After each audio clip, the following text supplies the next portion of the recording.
Hey heroes! Part 3 of Broken Hero Deku X Harem is here, and it's a wild ride. Brace yourselves for more drama, emotions, and unexpected twists. Smash that like button and join us as we explore the next chapter in Deku's complex journey. 3 winners from Class B and none from Class A. No one expected this, and some were even angry with the results. They had bet that this year belonged to Kirishima. Others didn't know what would happen, causing a mix of fear and excitement. Mike, alright, it's time to announce the next fight. Everyone stop their murmurs and theories to pay attention. We have the Lord of Two Temperatures, member of the Big Three, son of number 1, you know him, he's Todoroki Shoto. The two-toned hero remained stoic, ignoring the cheers and support. The pride of the class and his friends was at stake. It was time to tip the balance.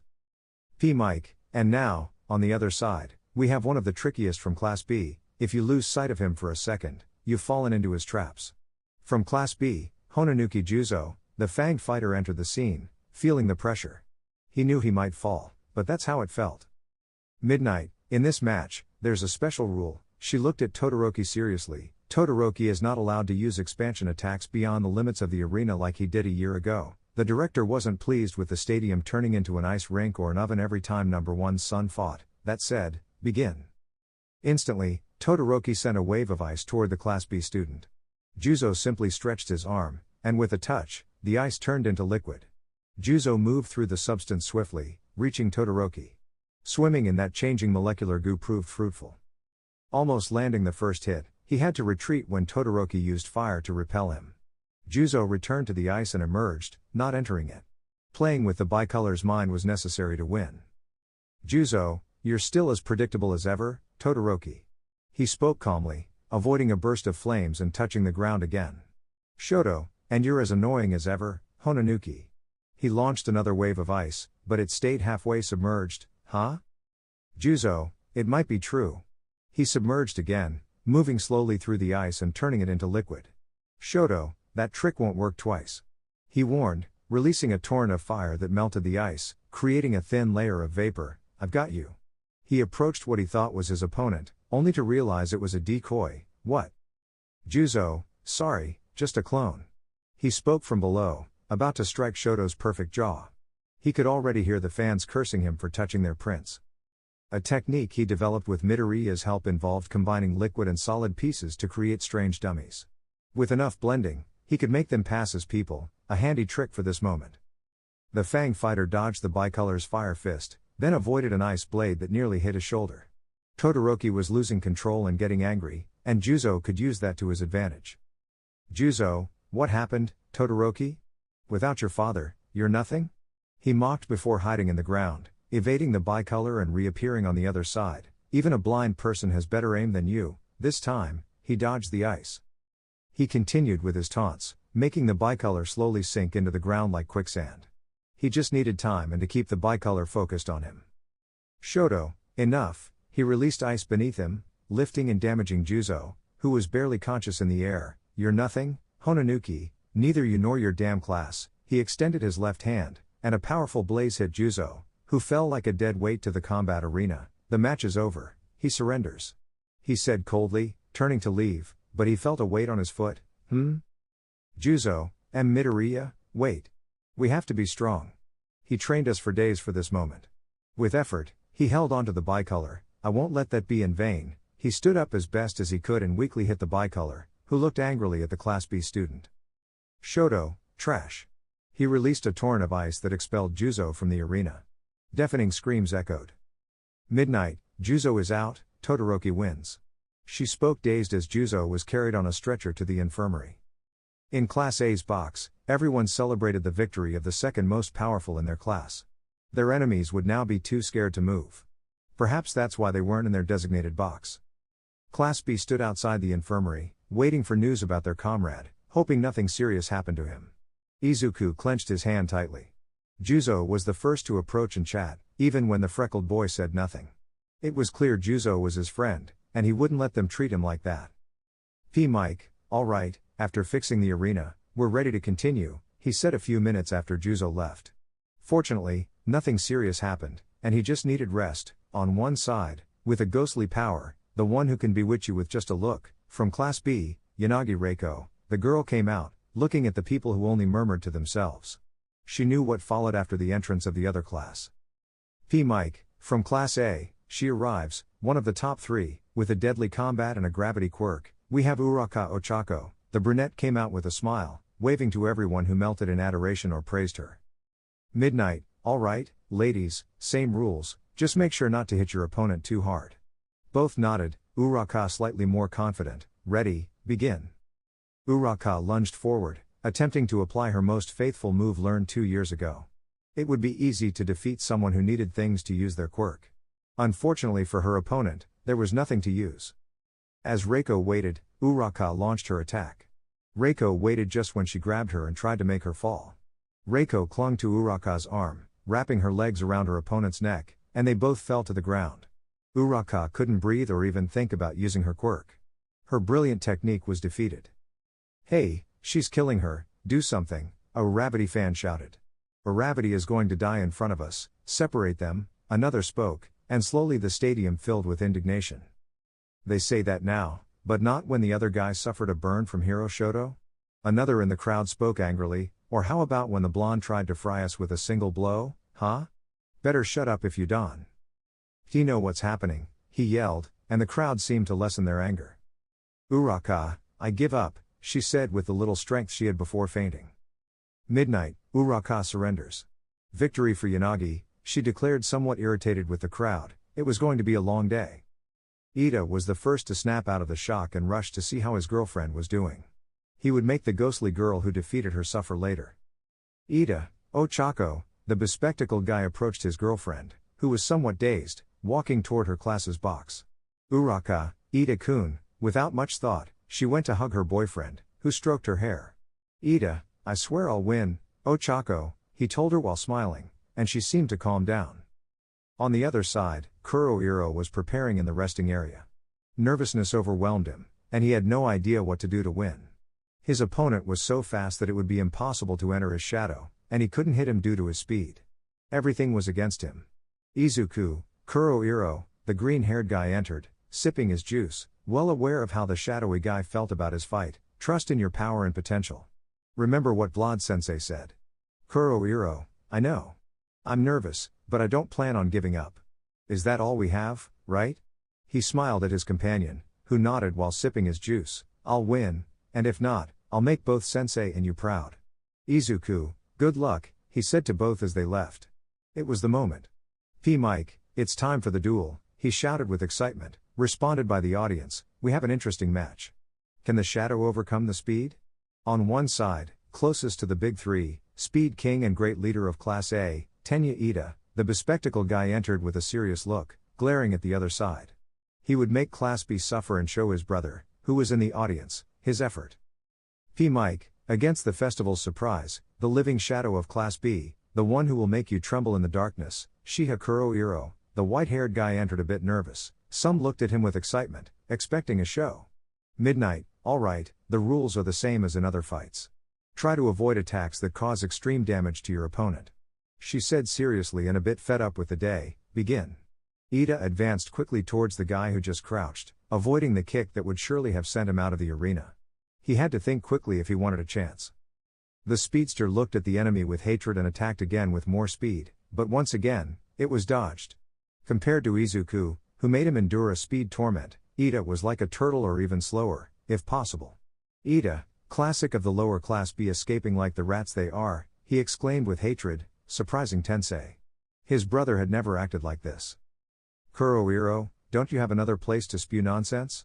He replied, looking at the calves of his enemy, a simple plan that required angering the bespectacled guy, an easy thing. Ida, I'll make all the idiots in your damn class pay for beating Ochako. Flames shot from his exhaust pipes, showing blue flames. Recipro burst. In a burst of speed, he hit the white-haired guy, who was stuck to the ground. Huh? Kurohiro, it's not so easy to defeat us. He grabbed Ida's foot and threw him far into the field. I'm not easy to beat. He took one foot out of his own shadow and then the other, a tactic that scared him as he didn't know how his body would react to it, entering his own shadow. Ida, they're just attempts by wannabe heroes. They'll never go as far as I will. His exhaust pipes released flames again, this time more extended, turning the metal on his leg red. They'll pay. another burst of speed, and Kurohiro was pummeled with many kicks from Ida from all possible angles. The blue-haired guy, with clear anger, didn't stop. The spectacle was horrible, even for the fans. Kensei only watched with sadness and disappointment at his brother. After a minute, Kurohiro, barely conscious and still with his will intact, fell. A small memory urged him to continue. A phrase given by his sensei resonated in him. Vlad, you just need to make yourself seen, to have a tomorrow of pride. You will fight, you will fail, but surrendering is a privilege you don't have. Give it your all to overcome your limits. Ida enjoyed his supposed victory when the crowd fell silent, watching as Kurohiro struggled to his feet. His leg was broken, and he had a broken rib, yet he stood, looking seriously at the blue-haired guy in anger. That rat dared to stand up. Kurohiro, this isn't over, he murmured, doing something he never believed he would, and let himself fall into his shadow. The sensation was strange, as if he separated from the world, yet at the same time, he was in it. It was strange. In the arena, they only saw a dark spot remaining in the center of the place, then quickly moving to Ida's shadow. Kurohiro emerged from there, hitting and breaking Ida's glasses. Instantly, a scream sounded. Kurohiro, Shadow Haunter, he whispered, then went back into the shadows and unleashed a barrage of punches from all possible angles. Ida, you damn, he ran, trying in vain to dodge the blows, as Kurohiro came out where he least expected, right in his blind spots. This ends here. Midnight, Ida is out of bounds, Kurohiro wins, she declared, leaving the blue-haired guy shocked, looking at his misplaced leg. Kurohiro, the plan was never to beat you in speed, it was a bluff. He came out looking tired, guiding you was easy, he said before passing out.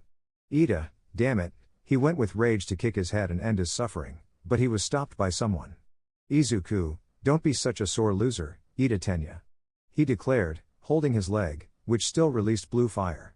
The green-haired guy easily stopped his signature move, go to sleep. He said when Midnight made her appearance. Another flaming victory for 3B. People didn't know how to take this anymore. The festival of surprises continued and continued. P. Mike, well, shall we continue with this festival? He said minutes later when the atmosphere had calmed down a bit. This time, it's a fight between classmates. On one side, the hero of 1,000 techniques, copying everything he sees to beat his rivals, Nato Monoma, the blonde, came up with a smile on his face. If he managed to surpass Jiroda, he would fight someone from the opposing class and show the power of his class once again. P. Mike, on the other side, is the ferocious beast. Beware, because with his strength and brutality, he'll leave you on the ground. Jiroda Shishida, the guy, entered, cleaning some hair from his nose, and looked at his friend and rival. Midnight, there's not much more to say, just start, she lashed out with excitement. Finally, a battle without hatred for the other. Both smiled savagely and rushed at each other. Jiroda grew in size and speed, charging against Monoma, who blew to create a wind wall, avoiding the charge of his friend. Then his hair extended with roots that went underground beneath the great beast, pushing it into the sky. Jiroda, looking at his friend, wrapped himself up, turning into a furry wrecking ball to hit his friend, who endured with his metallic form. The battle was evenly matched. When he stopped rolling, he grabbed Monoma, throwing him out, not getting far because Monoma, with his hair roots, clung to the ground. The cheers of excitement echoed at such a fair battle. Jiroda, not bad, switching quirks with great speed. He smiled at his friend, who slowly fell to the ground. Monoma, seriously, turning into a ball? I almost ended up minced meat, he complained to his friend, who laughed, well done. After that, punches were exchanged between both contenders. Their smiles didn't fade, the fun they had made them forget where they were for a moment, at which point Jiroda came out to avoid a hair whip. Midnight, Jiroda is out of bounds, Monoma wins, she declared, and both awakened from their focus, shaking hands in a sign of friendship and leaving the place jokingly. After the fight between both participants from Class 3B, only one fight remained, none other than the battle between the powerful Dynamite, successor of All Might, and Tsukiyomi, also known as the successor of Hawks. Midnight, Tokoyami has been defeated, victory for Bakugo, announced the last winner in these matches, and like a year ago, the explosive blonde won easily against the bird. P. Mike, well, with the last winner, here are the next matches starting in 15 minutes, announced with joy as the screen revealed the new matchups. Midoriya Izuku vs Tetsu Tetsu Tetsu Tetsu. Todoroki Shoto vs Kendo Itsuka. Yanagi Reiko vs Kurohiro Shihai. Monoma Nato vs Bakugo Katsuki. Excitement filled the contestants, especially Bakugo, who knew it would be as easy as taking candy from a baby. After all, it was obvious that the blonde with the copy quirk would want the most powerful quirk at UA. Too bad it would be so quick that he wouldn't give him a chance. Monoma, well, smiled at his serious companions. Sen, gentlemen, I regret to say, but, with a sly smile, Royal Flush, showed his cards, and his friends just threw their cards. Rin, how on earth do you do it? You always win. Said angrily, handing over his candies. Sen, just luck, confidently asserted, to which his defeated friends huffed. Monoma, one of these days, said with a twitch in his eye, the promise to defeat Sen was written in stone. Awase, how much longer until the matches start? Asked while playing a game with Setsuna, who was winning. Yui, they're actually ready, pointed to the announced match between Izuku and Tetsu. The sound of impatient people soon echoed. They couldn't wait much longer to see the great potential among Class 3B. They were wrong not to look beyond the winners of the Villain League a year ago. P. Mike, alright, people, I hope you're ready for what's coming. The crowd's cheers began, and the next fight promised excitement. Here's the first contender, with a broccoli head and uncommon strength from Class 3B, Midoriya Izuku, declared as the freckled one entered, more awake and excited than when he fought Kaminari. P. Mike, the second contender is a strong man, WHO won over someone at the top in UA, Tetsu. The silver-haired one came out with a smile of excitement. He would try to win this rematch. Midnight, you know the rules, no blows that can fatally harm your opponent. Begin. Both rivals charged at each other, struggling in the middle of the arena for dominance. Tetsu had to exert great effort to prevent the freckled one from easily pushing him out of the arena, and it was challenging. Izuku, not bad, Tetsu. Jumped and kicked with both legs, making the gray-haired one step back slightly. You handle hardening without changing to your metal form more smoothly. Well done. Tetsu, and this is just the beginning, Midoriya, with a smile, he went toward his friend. This time, he would at least land a blow. I'll make you use at least 5%, shouted, surprising everyone. Izuku, we'll see. Stopped his Tinken friend with one hand and hit his slightly metallic face. This will take a while. Blows went back and forth from Izuku, putting his rival in trouble. Tetsu used his recent quirk to withstand what he could, and in the end, he cornered the freckled one by using 5%, enduring it like a champion. Tetsu, at least one hit, enduring the constant precise blows from his friend. The silver-haired one hit the freckled one's cheek before falling due to not being able to withstand the compression mode any longer. Izuku, well done, Tetsu, you managed to land a hit. Spoke with a smile to the guy on the ground, who only extended his fist in a sign of victory. Midnight, Tetsu can't continue, Midoriya wins, declared, and shouts of excitement rang out. Izuku, need help? Asked the silver-haired one, who just nodded. All right. In a sign of camaraderie, both retreated, one being a support for the other. P. Mike, those are true companions, spoke happily, seeing the positive change in Izuku. Next fighters, get ready. Kendo and Shoto went down to their waiting rooms, one more nervous than the other. The orange-haired one knew how powerful Todoroki was and had to be extremely careful if she wanted a chance to win. She knew it well, and yet she felt fear and anger. Juzo was very injured and still in the infirmary. Izuku, president. Her companion entered unexpectedly after leaving Tetsu with his classmates. Are you okay? Kendo, a little nervous, that's all. Admitted with a trembling smile. Todoroki is very powerful, and I'm a bit afraid of what will happen. Spoke nervously, losing herself in a mental haze when she felt something on her shoulders. Izuku, maybe a massage will help you calm down. Said a bit embarrassed. I'm not very good at this, so don't expect the best. Spoke with a slight blush, his instincts always drove him to help others and were slowly coming back to life. Kendo, I appreciate the gesture. Spoke just as Izuku started his relaxation session. So, they lost themselves for a couple of minutes. Izuku did a decent job paying careful attention to her neck and shoulders, the president's skin was soft to the touch, and the freckled one liked it. P. Mike, get ready for a new show, sounded in the distance, and both snapped out of their relaxing world. The orange-haired one came out more relaxed, thanking the freckled one, who withdrew to the class's box to see how the matches were going. P. Mike, he's back for more. From Class 3A, we have the emerging volcano of ice and fire, Todoroki Shoto, spoke excitedly when the bicolor entered, just as serious as always, ignoring his crazy fans. One almost threw her bra at him. P. Mike, on the other side is she, the great leader of Class 3B, the most lethal martial artist here. Dramatic pause. Kendo Itsuka, the orange-haired one, came out with her most neutral face, trying to keep her nerves in check. Midnight. Todoroki, you know the rules. Don't use attacks that exceed the arena. If you do, you'll be disqualified immediately. The bicolor clicked his tongue and looked serious at his opponent. Ready? Looked at both who were only focused. Begin. The first one to hit was Todoroki, throwing a lot of ice that Kendo destroyed with a slap without using her quirk. Just as Izuku said, Todoroki's two-colored ice tends to break when concentrated in one point, so hitting a precise spot would make all the ice collapse under its own weight. The surprise was immediate for Todoroki, who in a slip stopped generating his faithful ice wall. The orange-haired girl approached with a right punch that hit his abdomen, pushing him to the limit. It was going to be more challenging than he thought. Without saying anything, Todoroki threw ice at the orange-haired girl, who simply ducked, avoiding the attack. This left the red-haired guy sliding on the ice and ending up on the other side of the field, trapping Kendo between the ice and Todoroki with his stoic gaze. Shoto, it's over. He released a torrent of ice at the orange-haired girl, who, in her haste, knocked down the ice and used it as a wall, creating vapor. TSK. Kendo, it won't be that easy, Todoroki.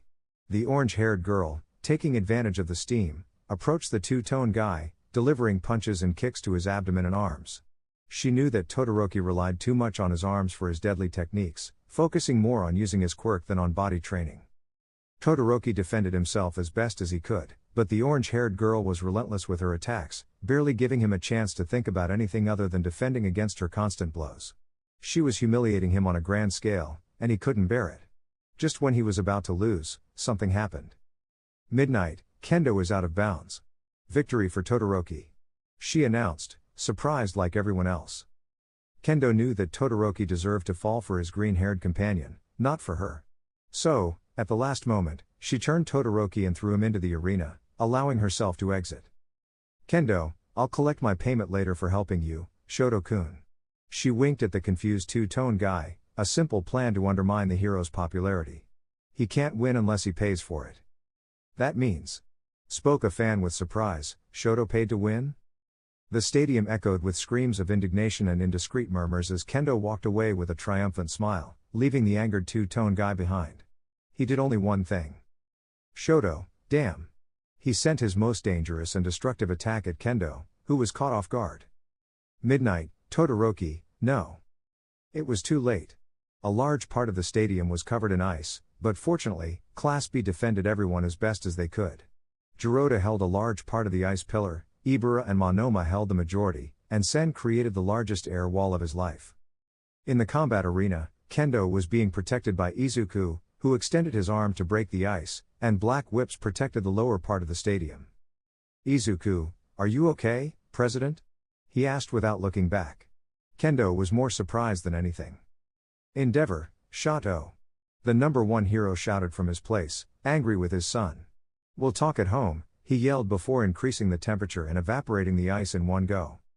Midnight. Todoroki Shoto is disqualified, she declared, angry with the two-tone guy, who was stunned. Present Mike, we regret to say that the matches will be postponed for an hour.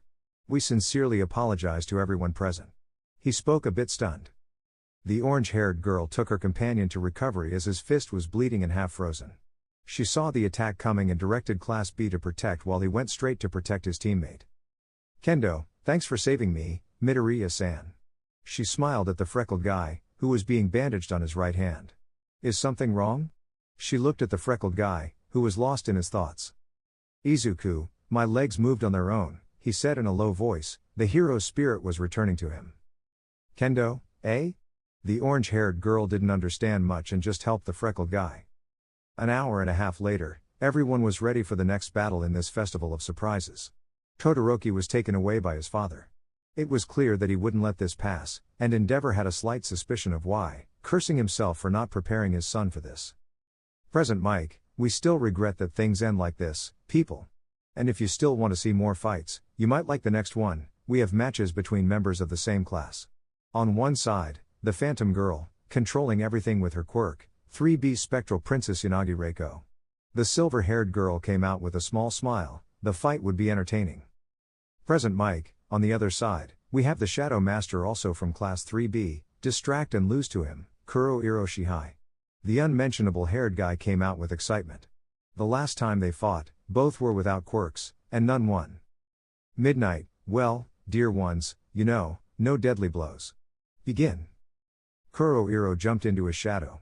Now, without fear, he could easily enter his shadow and went against Reiko, who used her quirk on her clothes, lifting herself high enough so that her friend wouldn't have a shadow to enter. Surprisingly, Kuro Iro came out forcefully towards her, avoiding her easily and kicking her head, landing on the ground again. Kuro Iro, not bad. He got up, dusting off his hair, and looked at his opponent. Reiko, a little practice, and you lose, Kuro Iro, she said, using her quirk on his clothes, pulling him until he was out of the arena. Midnight, Kuro Iro is out of bounds. Victory for Yanagi, she declared with excitement. Reiko helped her friend get up, and both calmly left the place. Fortunately, they didn't have many injuries, so they went straight to the stands. In Class A tense moment was unfolding. They had lost two of the three greats, things weren't looking good, and it angered both Ida and Bakugo. The latter was looking seriously at Class B in the front row. Izuku had the audacity to stick out his tongue in a mocking gesture. Ida, only Bakugo remains. I don't see winning as very likely, he said with a frustrated tone. Katsuki, oh, shut up, damn it. It's more than certain that I'm going to win. All Might trained me personally. It's impossible for me to lose, he declared, still looking at the enemies and mainly at Izuku, who was eating calmly while Juzo, already recovered. Talk to him, and the freckled guy half responded. It's just a kid's game. Bakugo Katsuki vs Monoma Nato. The excitement grew as the next battle would be between the Great Dynamite, the Conqueror of Evil, and a human photocopier from the Surprises class. With the previous battles, people didn't know how the upcoming ones would unfold. It was clear they would be interesting to watch. P. Mike, well, let's start with the last fight before the semifinals. The stadium erupted in excitement. On one side, we have the strongest, the most powerful, the pinnacle of power here at UA. Bakugo Katsuki, the crowd chanting the hero's name was audible. The almighty Dynamite made his appearance with an arrogant smile. P. Mike, on the other side, we have the boy with 1,000 techniques, the most flexible tool at the academy. Monoma Nato, this time, there were a few cheers supporting him, not many, but they were there. Midnight, no attacks that leave the opponent dying, understood Bakugo? She emphasized this point, and the explosive blonde clicked his tongue, begin. The great hero of 3A shot up into the sky, creating distance to prevent his quirk from being copied. A bad idea, as Monoma used various air walls to hinder his escape. Quickly switching to Rin's quirk, Monoma launched scales from his fingers, bouncing them off walls and forcing the enraged blonde to focus on dodging. Angry, Bakugo went on the offensive, skillfully evading the scales and using the walls to his advantage, ending up in front of Monoma. Katsuki, shiny, he unleashed a powerful explosion that produced a lot of smoke. Fans and Bakugo alike already considered it a victory, and Bakugo let his guard down. Monoma, is that all? The angry blonde was surprised, especially by the powerful punch of a metallic fist to his cheek. Did the mighty Bakugo of Class A think he could defeat me with that? His half-psychotic laughter surprised more than one. I'm sorry, but it's not enough. From the smoke, Monoma emerged made of metal, smiling at his furious rival. Katsuki, damn, with a more enraged expression, he charged at his enemy, knowing they would copy his quirk. His strategy mirrored the fight between Izuku and Tetsu. He would attack with so many blows that Monoma wouldn't be able to touch him. With the explosive close, Monoma changed his quirk and blew, creating a wall in front of him. Bakugo avoided it by spinning to the side, eager to make it explode. Monoma accepted his fate, taking the explosion head-on, leaving smoke behind. When it finally cleared, there was no trace of Monoma. Dynamite, unaware of his opponent's whereabouts, released smoke from his hands, bewildered. It was then that he started cursing. From his own shadow, Monoma emerged with a smile, changing his quirk to scales and hitting his rival, who took a step back. Much to the fans' disbelief, Monoma was on par with UA's best. Monoma, didn't you see that coming? He mocked the blonde, who released smoke with cuts on his arms. Katsuki, I'm going to blow your head off. He tried to explode, but Monoma turned back into metal. Kirishima might withstand more in general, but Tetsu's quirk advantage was his heat resistance, essential when fighting Bakugo. Monoma endured as much as he could. Each explosion was forceful, sending him to the limit of the arena. Despite having his classmates' quirk, he wasn't him and hadn't undergone the same training. His resistance was much lower, and the pain and burning were becoming unbearable. He had to act quickly, executing a plan with both quirks that he had achieved with enough training. He had only 3 minutes. Monoma, now, shouted mentally as his body made strange sounds, and the compression was ready. He could maintain it for less, but it served the next purpose: double quirk, dark metal. He jumped into the shadow of the smoke, moving faster until he was in front of his enemy. He could only combine 2 quirks for 3 minutes, and he hoped it would be enough. Bakugo tried to make him come out of the shadows by elevating himself, but Monoma stayed as a dark stain on the ground, moving abruptly and pulling the blonde with force. He struck Bakugo's right arm, causing him to fall near the edge. At 2 minutes and 15 seconds, Monoma was surprised by one of the most powerful explosions Bakugo could create with his dominant arm. He didn't feel it immediately, but his arm would eventually give in. Monoma, did this cost you, huh? He asked without his quirks activated. The explosion had taken all his concentration, leaving him with only his pants and wounds on his abdomen. The blonde enemy smiled arrogantly. I won't give up so easily. Forcing his pain limit, his fingers showed scales, and he launched them against the blonde. Despite his speed, Bakugo managed to dodge some. He knew the opponent was targeting his right arm, so he covered it as best he could. Katsuki, this is over, damn extra. With a look of total madness, he unleashed the most powerful explosion from his palm, sending Monoma crashing into the stadium wall, embedding him there. Midnight, Monoma is out of bounds, Bakugo wins, she declared seriously, and the cheers of fans resounded. His great next number 1 had won. Katsuki, this isn't over. With anger because an extra gave him trouble, he didn't stop attacking Monoma on his stretcher.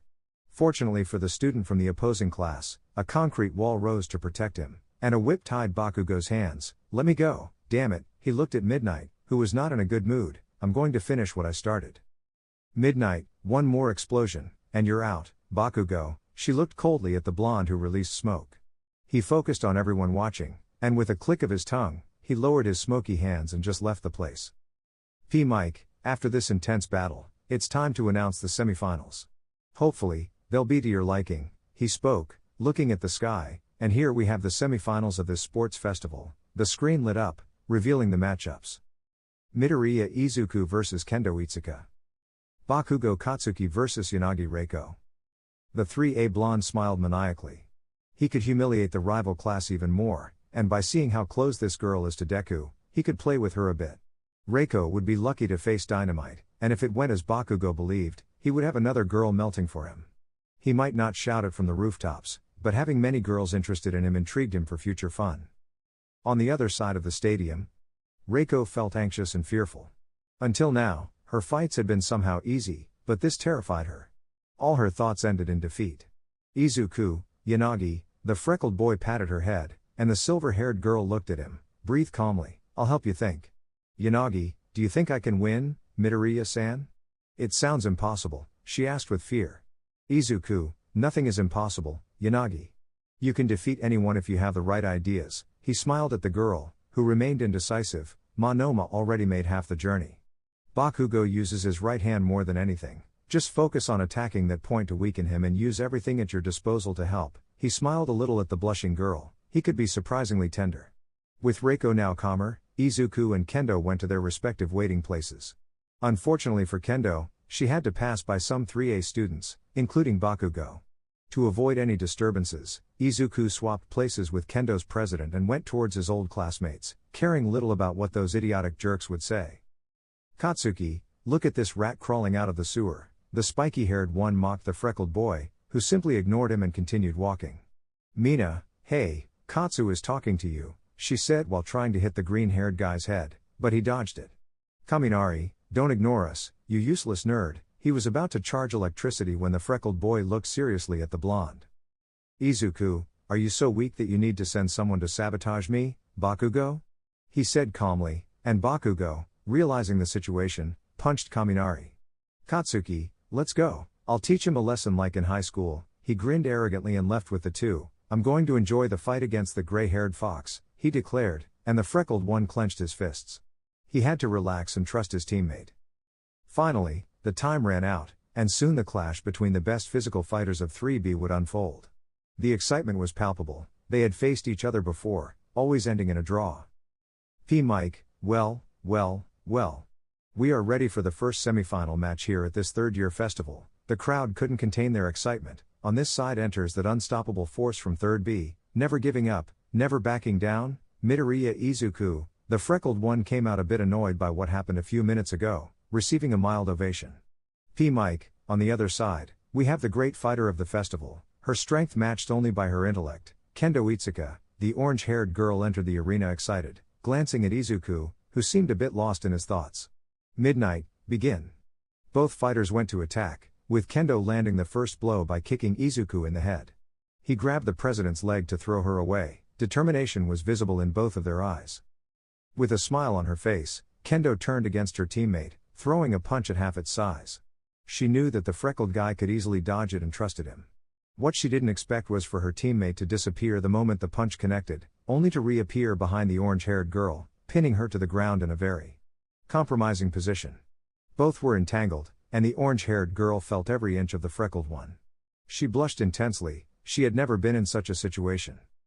Kendo, I surrender, she shouted with a blush, and Midnight, with a small laugh, declared the freckled one the winner. Izuku, are you okay, President? The freckled one, with a non-malicious look, helped his classmate, who seemed a bit red. Do you feel okay? Kendo, I'm perfectly fine, Midoriya-san, she spoke nervously. Almost no one in the audience understood why she suddenly surrendered. Izuku, are you sure?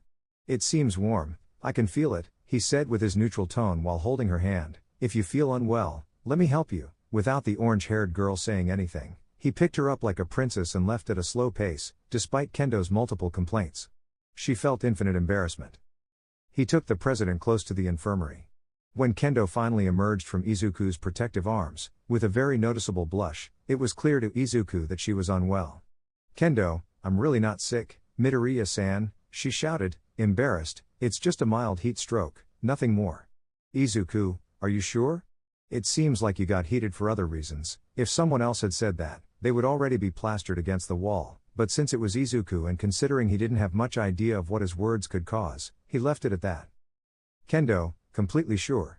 Now, let's go support Reiko-chan, she needs it. She took Izuku's hand and guided him like a small child. They entered the room where the silver-haired girl was, and to their surprise, Mina was about to do something to her. Of course, Izuku went to her defense, caring little if he gravely hurt the pink girl. Izuku, are you okay?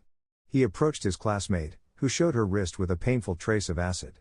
Reiko, we don't have much time for the fight, she said, enduring the pain.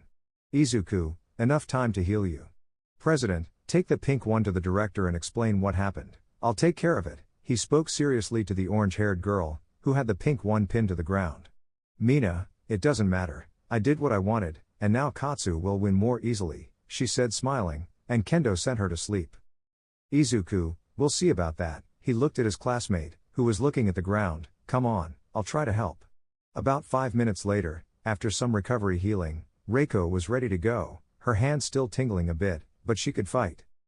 P. Mike, last fight before the grand final, he declared with excitement. On one side is the special girl, controlling everything to the millimeter, Yanagi Reiko. The ghostly girl came out more serious than usual, looking to the other side of the field.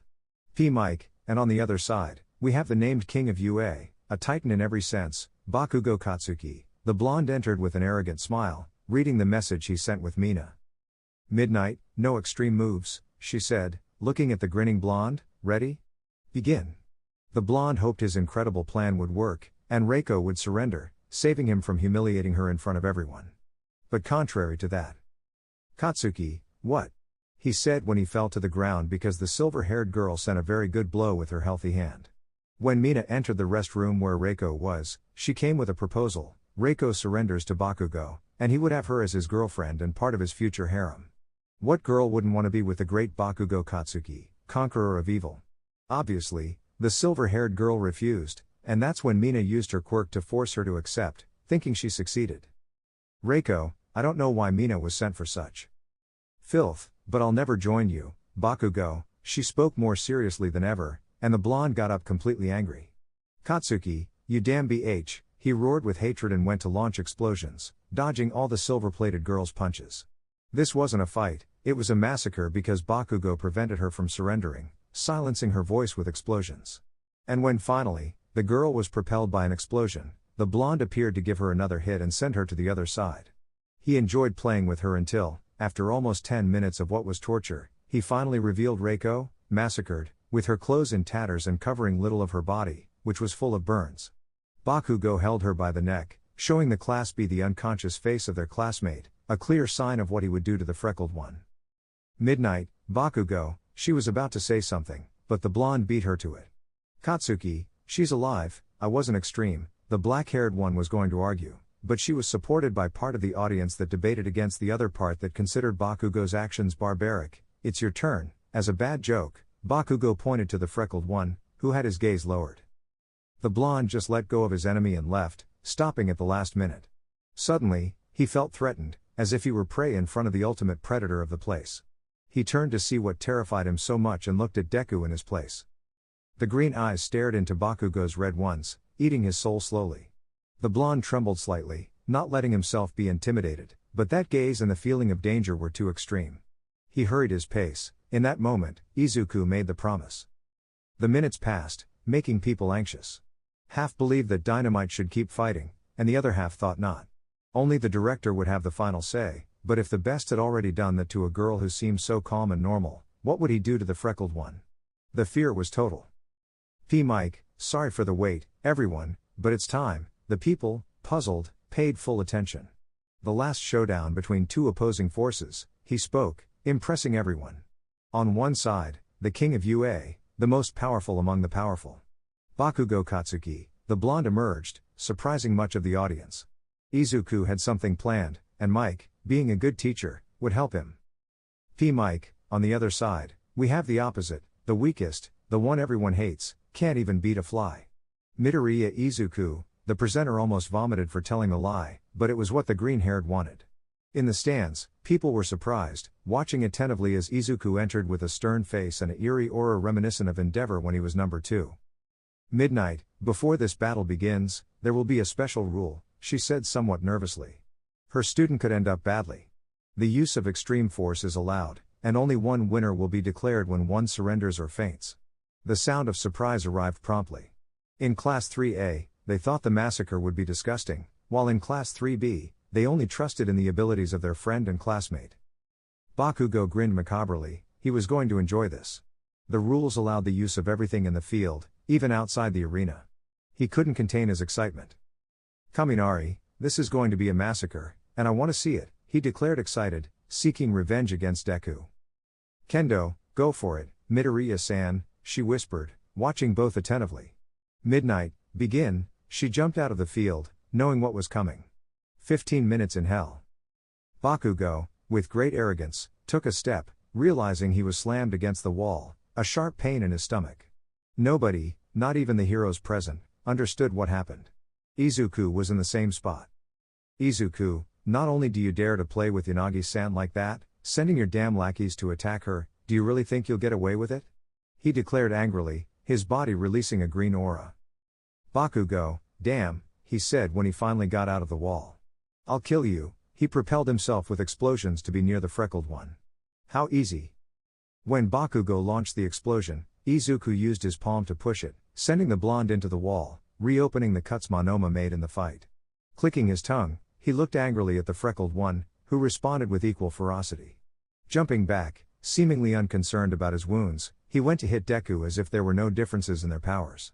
He shot long-range explosions with his apt shot, but it was useless as the freckled one, as fast as lightning, dodged everything to appear above him and with a hammer blow send him to the arena, creating a small crater where he fell. The rage of the blonde increased, and the audience had long been silent, witnessing the weakest in UA's incredible power. The blonde got up with difficulty, that blow was powerful. He looked up, surprised to see his enemy calmly floating in the air with his eerie aura and eyes that shone with revenge. He used his technique again, and once again, the freckled one disappeared only to reappear in front of him with his fist charged with Fa Jin. At the last second, he dodged the attack with an explosion, narrowly avoiding losing his head. The freckled one didn't retract his fist but buried it even more, confusing the blonde. Bakugo, what, can't the baby come out? He mocked just when he heard something coming from the ground. Izuku, Black Whip, devastating bloom, he said with complete seriousness as many black whips emerged from the ground. Bakugo had to dodge all the whips in the air, not knowing that some held dirt and debris. The freckled one finally pulled out his fist just when his enemy launched explosions to his location, retracting the whips that came out with force, throwing some debris, while others were still stuck in the black tendrils coming out of the freckled one's fingers. Bakugo dodged as best he could, and he looked down at Deku, who launched himself with still out whips, spinning those that still held debris like a deadly yo-yo. The blonde, with no way out, launched explosions while adjusting to stay on that technique, breaking the debris until they turned to dust. He descended to the ground and breathed heavily.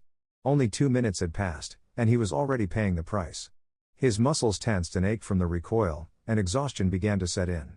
He looked at the enemy, who was in perfect condition, not having received a single blow, and that angered him. Bakugo, you damn, he stood up with difficulty and heavy breathing, looking angrily at Deku.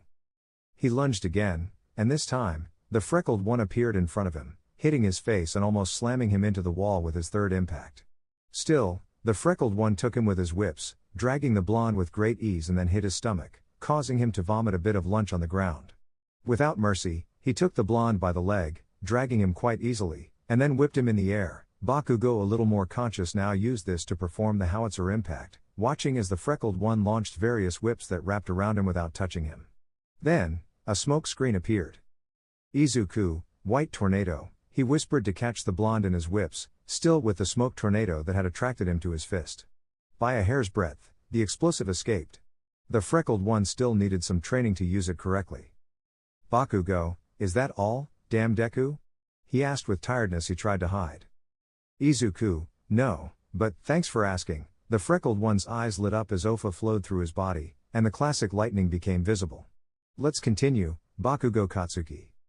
The freckled one disappeared and reappeared in front of the blonde, who launched an explosion without touching him. Then he looked back just as the freckled one passed with his arm in the air, trying to cut his neck. Fortunately, he ducked and pushed himself with explosions to fly away in the air, where the freckled one awaited him, kicking his face and almost sending him to the ground. Then he appeared in front of him. Class 3A, a bit traumatized, went to take their classmate to Recovery Girl, only to find out that the nurse was not there. Due to Yanagi Reiko's injuries, UA's nurse had taken her to the hospital. The director, aware that one of them would end up worse off, prepared an ambulance for Bakugo to go to the hospital. Mina accompanied him while Mitsuki went to check on him. In the stadium, there was tension among Dynamite's fans, who found the freckled one's feat brutal. Some called for his removal from the event, arguing that Dynamite had used brutal force in a previous match without consequences. Mike, and here, friends and family, we have the end of this festival. Director Nezu, if you please, to award the medals, he said happily. In the medal receiving area, Izuku stood at the top with a neutral expression. To his left was Kendo, who took second place in Bakugo's absence, and to his right was Monoma, smiling like a champion. Nezu, I am proud to award these medals to those who overcame adversity, those who never gave up. Lift your heads, dear students, he said after placing the medal on Izuku, who felt a bit proud. The day finally ended, and Reiko would return to the dorms tomorrow after resting for the day. Fortunately, she wouldn't have serious injuries. Class B organized a small party to celebrate their victory against the supposedly superior class. The following week, many looked at Class B with curiosity as they passed through the hallways directly to their classes. They were afraid of Midoriya and showed respect since he defeated the strongest in UA. Vlad King, their teacher, announced internship selections. Vlad King, Midoriya, your former teacher told me about your first-year internships.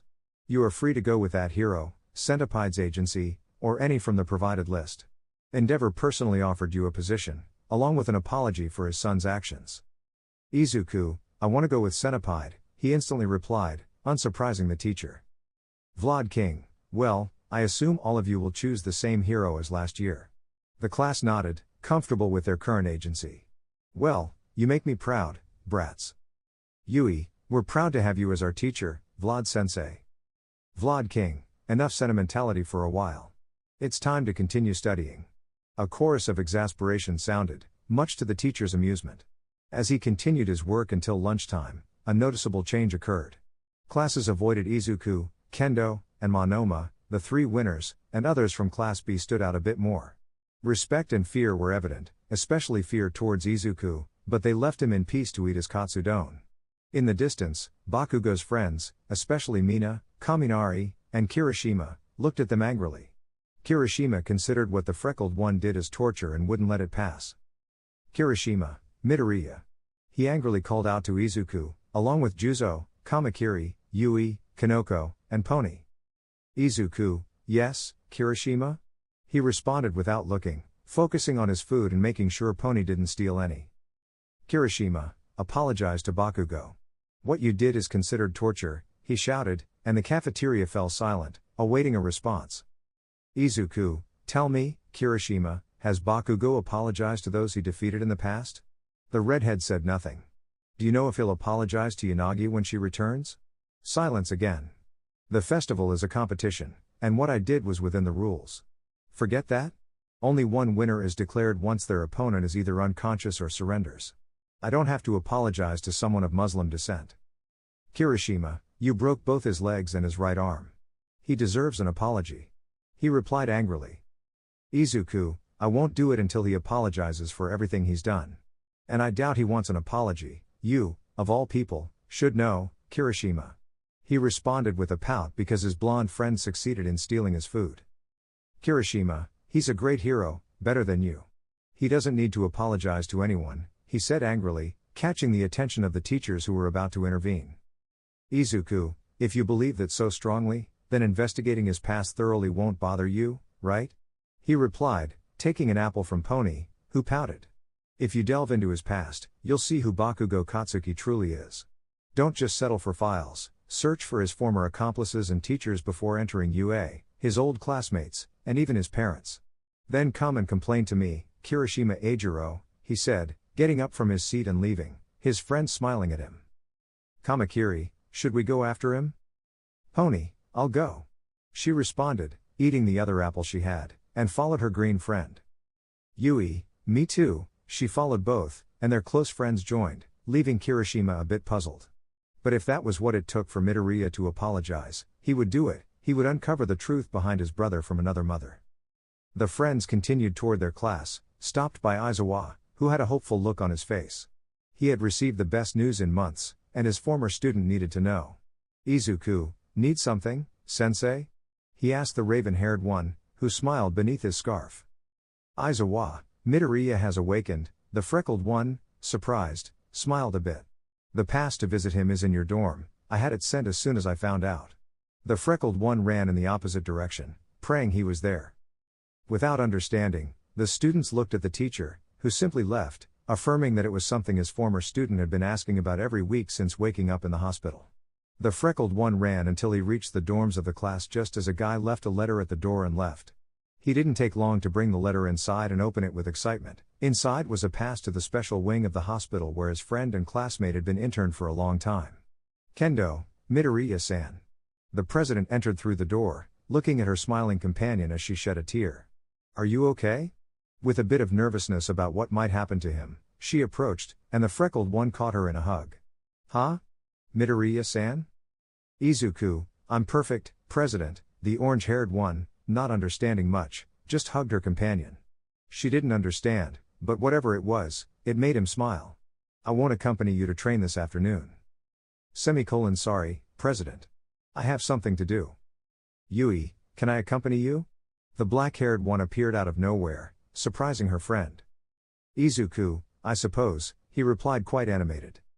In the afternoon, both Izuku and Yui were at the special Japanese Central Hospital, a place where critical and mortal clinical cases end up. It was the technological pinnacle in the medical field, so exclusive that a special pass was needed to enter. 2 passes were sent to UA, one for Professor Aizawa Shota and one for the student Midoriya Izuku. The patient to see?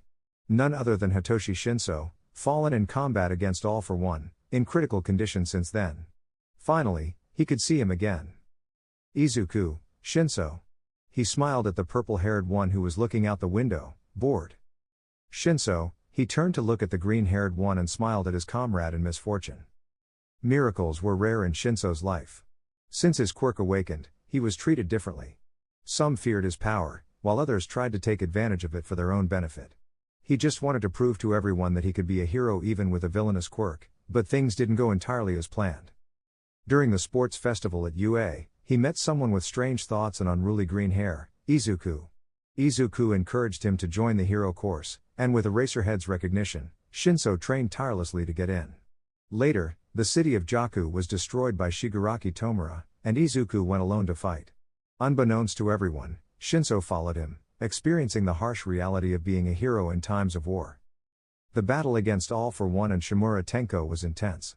They separated Izuku and Shinso from the rest, and when Endeavor fell exhausted, everything collapsed. Shinso managed to awaken the small Tenko within him, engaging in a battle against himself. In a desperate move, he prevented Tenko's neck from breaking and fought alongside Izuku against the formidable villains. In an attempt to bring despair, All for One launched a sneak attack on Shinso, hitting his throat and leaving him agonizing on the ground. Izuku, driven by emotion, used his power to crush All for One's skull, who died with a smile, witnessing his enemy's desperation. Izuku carried Shinso to the nearest hospital, but not before dynamite explosively ended the villain's life. Shinso arrived at the hospital with a destroyed throat, barely alive. If Izuku had been a second later, Shinso wouldn't have survived. He underwent various surgeries to stabilize and repair his severely damaged trachea. After months of induced coma, a miracle happened, and Shinso woke up with a partially mechanical throat, allowing him to eat and breathe but not speak. Unfortunately, he could never use his quirk again. Izuku, I'm glad you're okay, he smiled at his friend, who was silently observing Izuku and his companion. Shinso frowned, gesturing for a notebook and pencil from Yui, and wrote, "You can't blame yourself for something that wasn't in your hands. The attack was All for One's fault, not yours greater than." Izuku, still sad, commented, "You write horribly," earning another hit with the notebook. Shinso wrote again, "Shut up, idiot." Then smiled at his friend and asked, "What did I miss?" Izuku sighed, tired of recalling this awful year, and they began discussing the events. Shinso, a bit scared, asked, "Let's start with how the heck did you get a girlfriend?" Looking at both Izuku and Yui. Yui blushed, and Izuku, confused, denied having a girlfriend, stating that Yui was just a friend. Shinso, skeptical, remarked, "No one believes that, not even you or anyone reading this." Izuku brushed it off, continuing the conversation with his friend. Vlad King had to fetch them. Izuku didn't want to leave, but his friend was tired after nearly 6 hours there, so she left, promising to visit every week to keep him from getting too bored. At the dorms, they were bombarded with questions, some more uncomfortable than others. Setsuna teased them during dinner, declaring that she would be the companion for the next week's internships. The week passed peacefully. On Monday, Yaoyorozu and Jiro apologized to Reiko for the festival and the damage, offering a burn cream and a spa pass. Reiko received it somewhat skeptically, feeling a slight premonition that something was up. The next week, everyone gathered at the train station, ready to go to different agencies to learn more about being a hero. They were all excited, especially Izuku, who would finally see his senpai, Lemillion, after so many months. He arrived easily at Night Eye's agency, mostly run by Lemillion. At the entrance, Bubble Girl was waiting with a wide smile. She barely had time to bathe due to work and struggled to contact Izuku. "Bubble Girl, Midoriya-san." She jumped into his arms, and he hugged her. "Izuku, Bubble Girl, it's good to see you again." He replied with joy, feeling at home. "Bubble Girl, come on in. Lemillion will be surprised, he thought you wouldn't come because you'd probably choose Endeavor or someone in the top." She pushed the green-haired boy, and he went along, infected by her enthusiasm. To the surprise of the agency staff who recognized him, they reached the hero office. Bubble Girl couldn't contain her excitement and practically knocked the door down, revealing Mirio Tagata in his hero costume sitting with an unchanging smile. His pronounced dark circles under his cartoonish eyes stood out. His smile widened upon seeing his nervous Kohai. "Mirio, Midoriya-kun." He crossed the room, quickly embracing Izuku like a brother. "Congratulations on winning the festival. I'm sorry for not keeping in touch, we've been having trouble finding the few remaining members of the Paranormal Liberation Front. It consumes all our time, as you can see," he laughed, thinking about all the stress. "Izuku, I understand, senpai. Don't worry, I get it." He spoke calmly. His senpai was one of the few who didn't intentionally ignore or mistreat him. "By the way, do you know what happened to Iri-chan? I haven't seen her in a while." Mirio, "Oh, Iri-chan has been doing well." He smiled with a hint of mischief. "She wants to surprise you with something and has been eagerly working on it. She'll come soon, and I'm sure you'll like it." With that, the week of internships began amidst the confusion. Iri woke up excited, she had finally finished her surprise for her favorite hero. She watched the sports festival with her blue-haired caregiver and sadly observed her hero's serious and bored expression. It was clear to the girl that the great hero Deku had lost his smile, which only motivated her to make her surprise even more surprising. What was the surprise?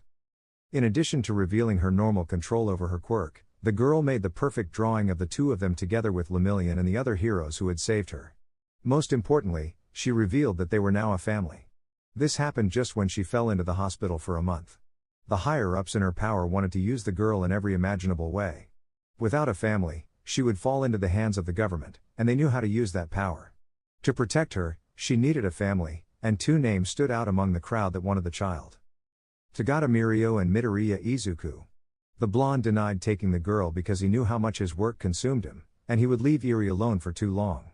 The girl deserved love and affection, so Izuku, who was in a coma, was chosen by Inko for her son. She knew well that her boy was capable of adopting little Eri, and a legal battle for custody began. The government argued that the freckled one would never wake up, and they were the best option to have the girl. In the slim chance that the freckled one woke up, being a teenager, he obviously couldn't take care of the girl. To their dismay, Midoriya Izuku's responsibility was revealed, along with his awakening in the process. They kept this mess away from the freckled one, claiming that he wasn't interested in the girl and was just a boy interested in the fame that came with being a hero. The only one in his class not declared victorious over evil fell for this argument, so the matter remained unresolved. No one had control over the girl, and for protection, she stayed with the former Big Three, who took turns caring for her. It was only resolved when it was seen that the freckled one had the ability to take care of others. His power was great, so there would be no problems with the girl, and added to that, the money his parents received was enough to secure custody. Just as the internship week at UA began, and of course, the girl wanted to surprise her father with this news, the bad government officials prevented her from approaching for months, and now was finally the moment. She was quick with her companion for the week, both happy and energized. Nehire had to give Eri to Mirio, and he would call Izuku, and then there would be a much-anticipated reunion for her. Nehire, Midoriya-kun, she shouted just as she entered with Eri in her arms, and to her surprise, the freckled one was with Mirio, both having coffee. Izuku, He looked at his senpai with the girl in his arms and smiled slightly. Senpai. Nice to see her again. Eri, Deku-san. Without letting the blue-haired girl start her questioning, the girl launched herself to hug the freckled one, who welcomed her with open arms. Izuku, hello, Eri-chan. How have you been? He said in his neutral tone, exhausted from yesterday, trying to stop Mirio and Bubble Girl from doing evil things to his former class. Eri, now better than ever, she declared with an almost contagious smile. Izuku, I heard you had a surprise prepared. The girl looked at him with excitement. Is it time for the surprise? Eri, yes, she hugged the freckled one with renewed enthusiasm. Izuku, and what is it? He said, looking at the excited faces of both heroes. Something felt off. Mirio, you see, Midoriya-kun. Before the blonde could say anything, his companion interrupted.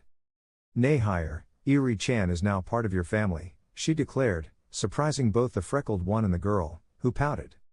Eri, I wanted to say it, Nehire-chan, silly, she yelled at her guardian, who was just a little embarrassed. Nehire, the excitement got the best of me, forgive me, Eri-chan, she said, smiling innocently. Izuku, what do you mean by part of my family? He asked, shocked. Mirio, when you were in the hospital and after the war, several government higher-ups wanted to get their hands on Eri-chan, and we had to protect her, he said, serious, a side of Mirio that Izuku rarely saw.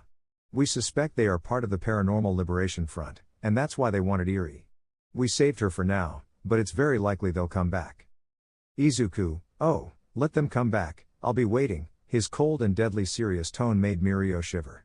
He had changed a lot. Nehire, now that everything is resolved, with a playful smile, she looked at her kohai. We have to catch up, she declared with excitement, and Eri followed suit. For the next few hours, Izuku, Nehire, and Eri chatted about what had happened in the past months. Of course, Nehire wanted to gossip about the two who were in their workplace. She would tell Ryukyu to make their lives miserable. Izuku still had doubts about being Eri's father. He had issues and nowhere to live beyond the dorms. Mom sold the apartment to leave Japan for a safer place. He didn't blame her for that, it was quite understandable. Mirio assured him it was the best option, and even Sir Nitai would be proud of the green-haired guy for doing it. Of course, Izuku remained silent, looking at Eri sleeping, lost in his thoughts. Mirio found it strange how he was acting without the usual muttering. Izuku, Eri-chan, the girl lifted her gaze from the food, her face covered in cookie crumbs as she devoured them. Eri, yes, Dad? She said innocently to the freckled one, who hesitated to ask. Izuku, are you sure you want this? The girl tilted her head in a cute gesture of tender intrigue. Right now, I'm not the greatest hero or person, and you deserve smiles that I can't provide at the moment. He spoke sadly. I don't know if it's a good idea. Eri, Dad will always be Dad, no matter if he's sad or can't smile. She looked at him with conviction, resembling him a bit when he started at UA. I will be the one to bring smiles to Dad, she declared with a smile. Izuku smiled a bit at his daughter. The girl had the same determination as he did with his goals. Izuku, I hope you achieve it, Eri-chan. He stroked her white hair, and the girl smiled. On the other side, All Might looked with terror at the state of his successor. He was under observation and still asleep. Midoriya went too far with poor Bakugo. He was convinced his former successor had been corrupted by power and needed to remove him quickly before he became a villain. Nezu, don't even think about it, All Might. The director appeared on Tsukuchi's shoulder, who was serious. Midoriya didn't lose control, everything was legal, and you know it. All Might, he left young Bakugo in this state, he let anger and jealousy get the best of him, he responded seriously. Nezu, and you're letting yourself be swayed by rumors. Midoriya only defended himself against an unrestrained enemy, he said seriously to the blonde skeleton. If Bakugo did the same and left Midoriya in the same state, what would you do then? All Might, he thought for a moment. If the situation were reversed, what would happen?